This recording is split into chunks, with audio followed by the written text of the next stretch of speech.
आमद्रीविनवुड के नींद वाले कस्बे के मज़ाफ़ात में एक कदीम जंगल के अंदर गहराई में बसी हुई एक पुरानी हवेली खड़ी थी जिसे ब्लिकवुड मैनवर कहा जाता था।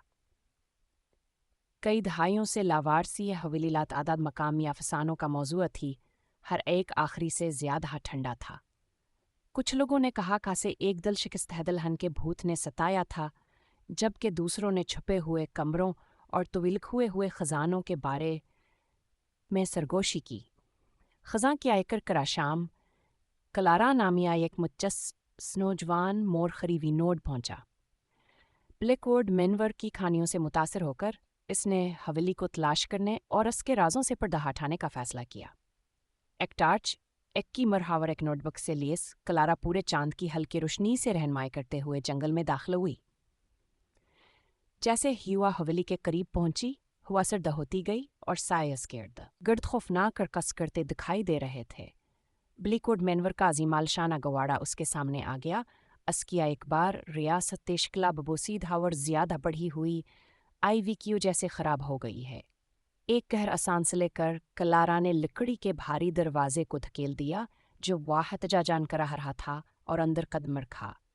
हवेली का अंदरूनी हिस्सा तारीक दालनों और धूल से ढके अजीमालशान कमरों की भूलभुलैया था। कल अराके पीरों के नीचे फर्श के तख्ते चटख रहे थे जब वह खौफनाक खामोशी से गुजर रही थी। उसकी टार्च की रोशनी दीवारों पर लंबे लंबे टमटमाते साए से गुजर रही थी। वह मरकजी हाल में एक बड़े आराइशी आईने के सामने रख गई। उसके स्तहमर के साथ दागदार हो गई थी। एक लम्हे के लिए उसने सोचा खासने अपने पीछे एक तस्वीर खड़ी दिखी है, लेकिन जब आसने मुड़कर देखा तो वहाँ कुछ भी नहीं था। कलारा ने जोर दिया।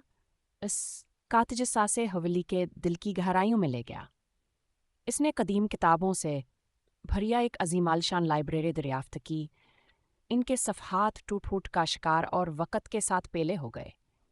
जबासने किताबों में से एक का जायज़ हलियात वासे करीब हया एक ढेला फर्शपोर्ड नजर आया। घुटने टेकते हुए इसने इसे एक छुपा हो अडब ज़ाहिर करने के लिए खोला, जिसमें एक धोला आलूद चमड़े से बंद जरीदा था। यह जरीदा जुनात थम्बलिकोव डिनामिश खसका था, जो हवेली का आखिरी मालूम मालिक था। जैसा कि कलारा ने इसके सफ़हात को पढ़ा, इसने ममनुआ मोहब्बत होके दहिया और एक लौंतकी कनिका पर दहफाश किया जो ब्लिकवुड के ख़ानदान पर पड़ी थी। जरीदे के मुताबिक जोनाथन को एवलीना नामी खातून से मोहब्बत हो गई थी, जिस पर जादू टूने का इल्ज़ाम था और इसे कस्बे के लोगों ने फांसी दे दी थी। अपने गम में जोनाथन ने हवेली पर लानत भेजी थी। अस्कस्म कावा दह क्या था कि जो बिदाखल हवा कभी ने छोड़ेगा। अचानक कलारा ने एक हल्की सी सरगोशी की आवाज़ सुनी, जैसे हवा में पतों के सरसराहट। उसने नज़र उठा देखा कि दरवाजे में एक हल्की सी शक्ल खड़ी है। उसकी आंखें किसी दूसरे दुनिया के रोशनी से चमक रहे हैं। शक्ल ने इसे इशारा किया और उसके खौफ के बावजूद कलारा ने इसकी पैरवी करने पर मजबूर महसूस किया।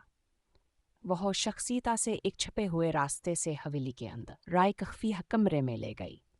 अंदर कलारा को पेचीदा नक्शुंगार से ढका एक पुराना आराइशी बाक्स मिला। जैसे ही उसने बाक्स खोला, एक अंधी रोशनी कमरे में भर गई और उसने खुद को किसी आवर वक्तावर जगह में खींचा हुआ महसूस किया। जब रोशनी कम हुई, कलारा ने अपने आप को एक सरसब्ज मुतहरक बाग में खड़ा पाया, जिसके चारों तरफ परिंदों के गानों और कहकहों की आवाज़ें थीं। बाग के बीच में जोनाथन और एवलीन खड़े थे। आखिरकार दोबारा मिल गए। वो कलारा की तरफ मुतवज्जा हुए और मुस्कराए। उनके चेहरे तशक्कुर से भर गए। आपने हमें आज़ाद कर दिया, जोनाथन ने कहा। उसकी आवाज़ राहत से गूंज रही थी। लानत टूट गई है। इसके साथ ही बाग धुंधला होने लगा और कलारा ने खुद को दोबारा हवेली में पाया। ज़िबाइशी संदूक अभ्यास के हाथ में है। शक्ल ख़त्म हो गई थी और हवेली को मुख्तलिफ महसूस हुआ, जैसे कोई उजना उठा लिया गया हो। कलारा जानती थी कि ब्लिकवुड मैनवर के रोहें आखिरकार सुकून में हैं। जैसे हीवा हवेली से निकलिया व रिविनोड की तरफ वापसी का रास्ता अख्तियार किया, कलारा आमद नहीं कर सकेली तकमील का एहसास महसूस नहीं कर सकी। इसने अफसानों के पीछे की हकीकत को बेनकाब किया था और एक आलमनाक कहानी को बंद कर दिया था। بلیکوڈ مینورا بفاور اسرار کی جگہ نہیں رہے گا، بلکہ محبت کی پائیدار طاقت اور سچائی کی تلاش کی ہم تک کا ثبوت ہے۔